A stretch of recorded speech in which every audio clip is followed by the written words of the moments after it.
how does arrogance ruin my relationship? Well, again, I feel we need to first look at the purpose of arrogance. Why does a person want to be arrogant? Well, I think it's pretty clear why they want to be arrogant in most cases. But I think a lot of people don't give that much thought, unfortunately, as to why they want to choose to be arrogant. What's their justification, their internal motivations for being arrogant in comparison to being humble? And if they knew that, then they probably wouldn't do it as much, just by having that awareness of their own arrogance or the reasons why they choose arrogance. Arrogance has many underlying motivations, which we'll probably want to list a few of them now. So what if you list them and I'll discuss them? Sure. So the first thing is, if I'm the arrogant party in the relationship, I generally want to control or manipulate you as my partner. Correct. So arrogance has the effect of controlling and manipulating our partner. Now, why would we want to control and manipulate our partner? If we loved them, we probably wouldn't want to do it. So there must be some unloving reason why we wish to control and manipulate them. And a lot of the times it's because we want them to do what we want. So we're basically just being selfish in the relationship, and there's a whole heap of things we demand and expect our partner to do, and the way that we get our partner to do them is by just being arrogant with our partner and bossing them around all the time. Bossing them around and forcing them into an acceptance of our opinion about matters. Correct. Yeah. So we just argue and argue and argue and argue until they admit we're right. One joke going around with men is, you know, if you have an argument with your wife, the best way to, you know, stop the argument is just to admit she's right. Which is sad, isn't it? Which is very sad. Yeah. What if she's wrong? Yeah. From God's perspective, it matters whether she's right or wrong. Yeah. And you can't grow your relationship if she's wrong.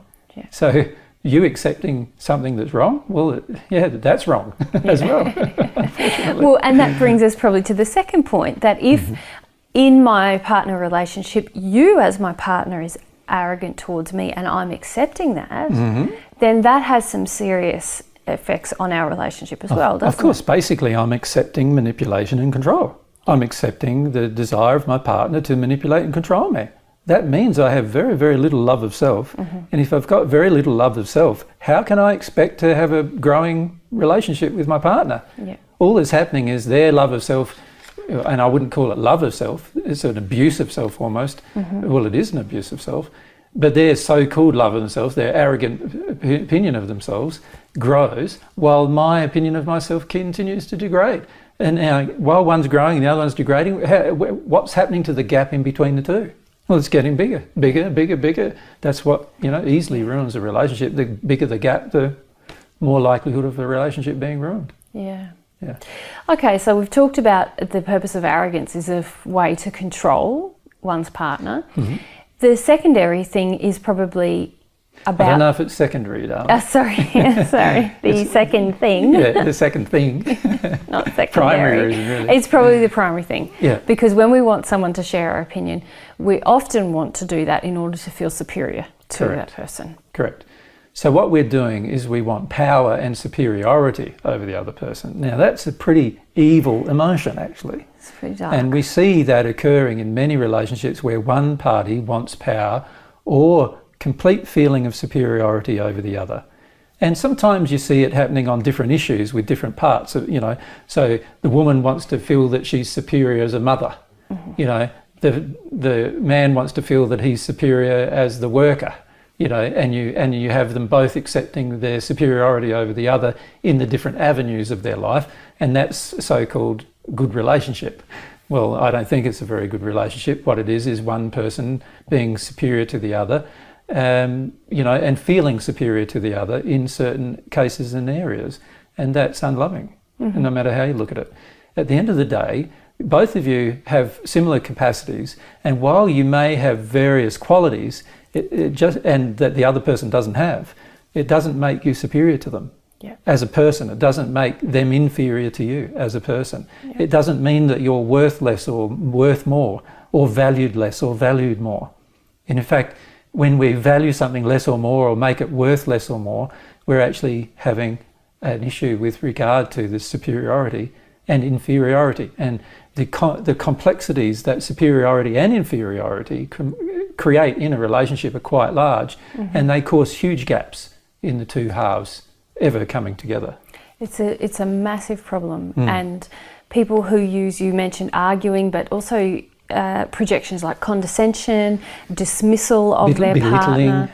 Yep. And all of these things, they have a dual purpose. One is to make the person who's doing it to feel superior, but also the corresponding effect is that their partner feels very bad about themselves, and that is the purpose of that projection. And they want their partner to feel bad about themselves, which is very disturbing, actually. It is. How can you say you love somebody when you want them to feel worse about themselves than they already feel? Yeah. Like that's not love. And that doesn't mean that you inaccurately say things about your partner in order to make them feel better. So if your partner comes up and says, do I have a fat bottom? And you say no when they do, that's not going to help them either. That's right? denial. That's we talked denial. about that in the We talked about that in the first question. No, but arrogance wouldn't go, you know, you got a fat bottom when the person's just size 10 or size 8 or something, you know, quite small in terms of their size.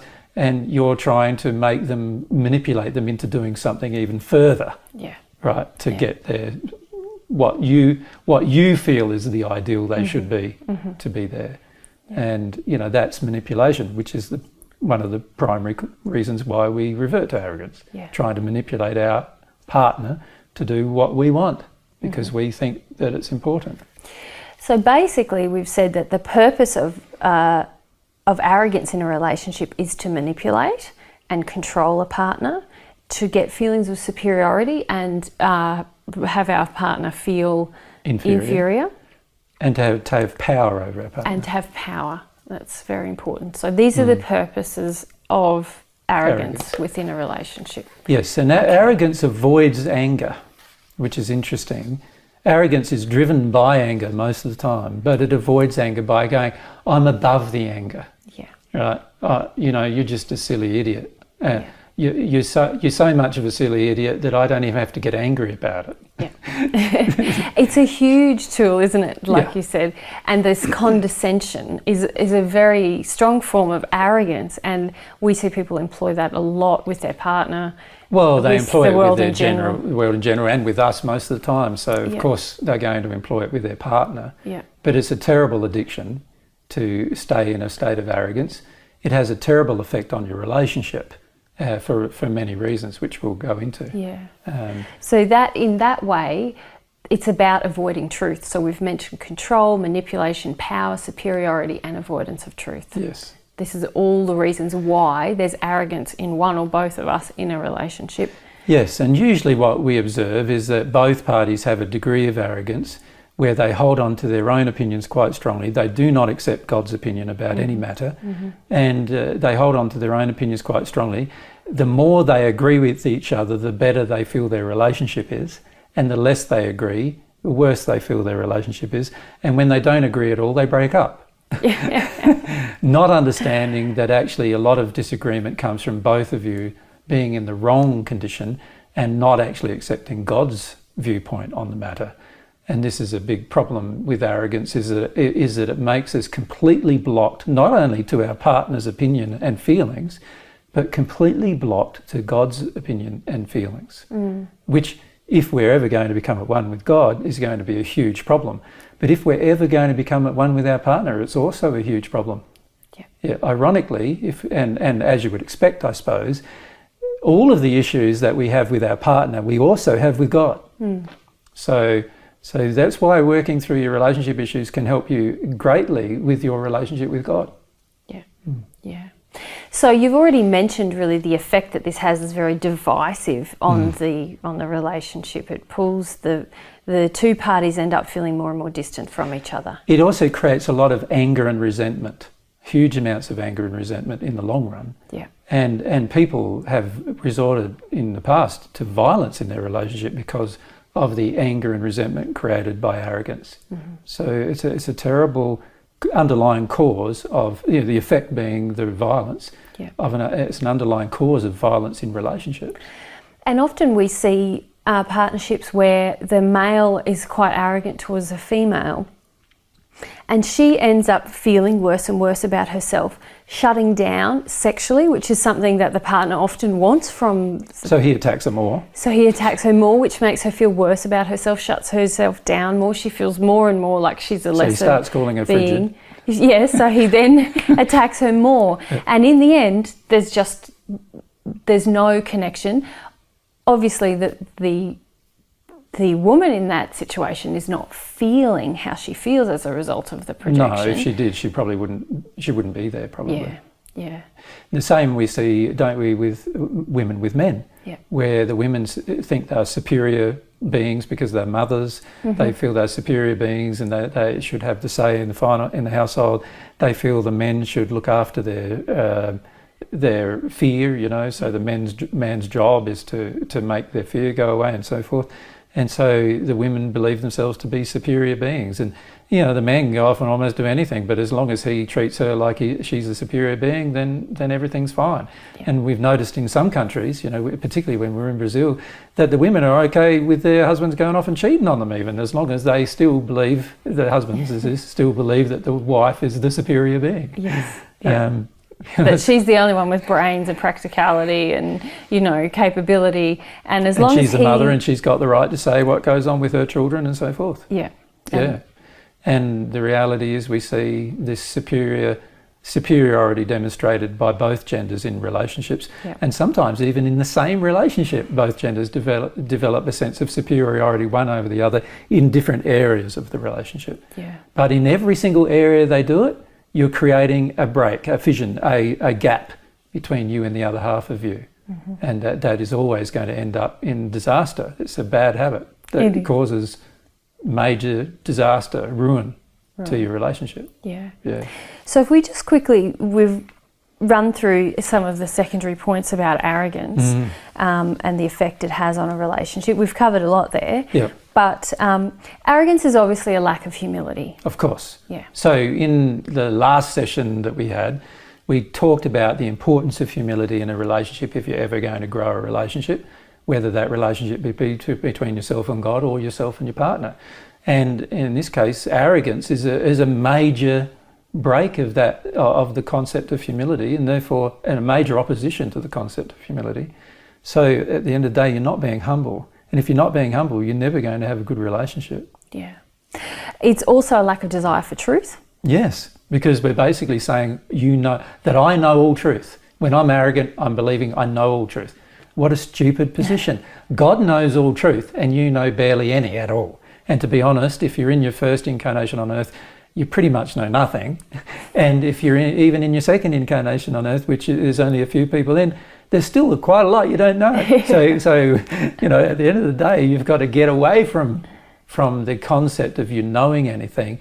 And as we talked to one couple recently in one of our feedback sessions, you need to give up your own opinions of yourself and your own opinions of what is right and wrong, and accept God's opinions of yourself and God's opinions of what is right and wrong. That is really the only way that you can give up arrogance, and that's a state of humility. So that's it, and accepting God's truth. Yeah. Okay. Arrogance involves a desire to feel and believe oneself to be superior, which we've talked about that. Yes, it's a terrible thing though, isn't it, when it's felt. Like if you allow yourself to feel that the other person believes themselves to be superior to you, it really feels like a very strong put down of yourself, doesn't it? They're not valuing you, they don't honour you, they don't respect you, they believe themselves to be better than you. There's so many negative emotions coming out of a person in regard to arrogance, and then that arrogant person believes that they should have a good relationship with you even. And it's impossible. You can't have a good relationship with a person who believes themselves to be superior with you and to you.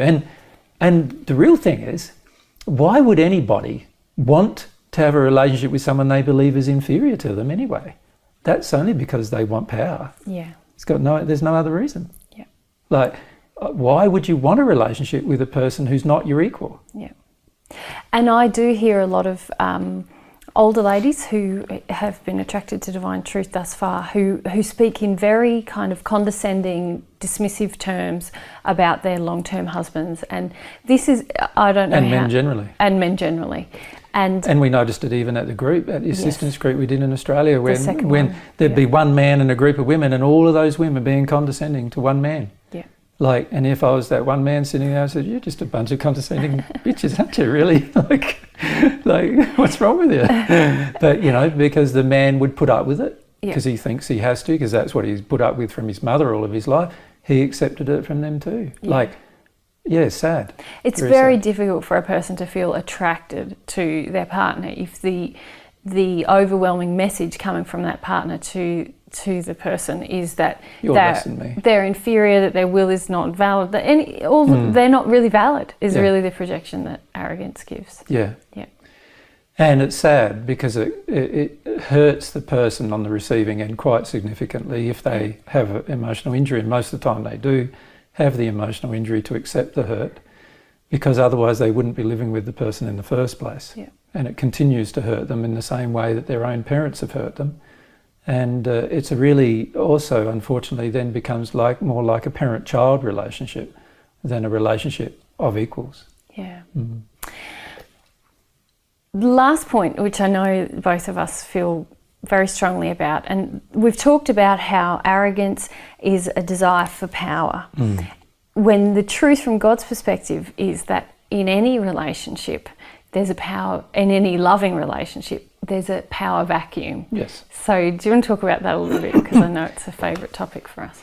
Yeah, by power vacuum, what we're basically saying is that there's no party in a good relationship who desires to take power and control over the other party. And and obviously that you could feel that would be a tremendously good relationship, wouldn't it? When nobody's trying to manipulate you, no one's trying to control you, no one's trying to force you into doing what they want, no one's trying to take control of you, and you're not doing the same to them either. You're in this loving space in that place. And this whole concept of a power vacuum, unfortunately, is very rare in relationships. And in fact, most relationships do have one person in power, whether that be the husband or the wife. There is one person generally in power.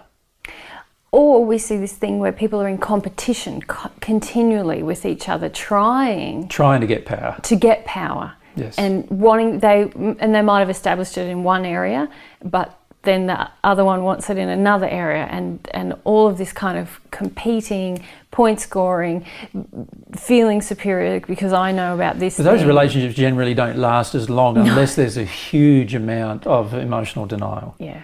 Because usually what happens in those relationships is over time they become so distressed, each party becomes so distressed about the constant fighting and arguments and the constant competition for power that they eventually give up and try and go and find a person who they can have power over. Yeah. And that's usually the result of those kind of relationships.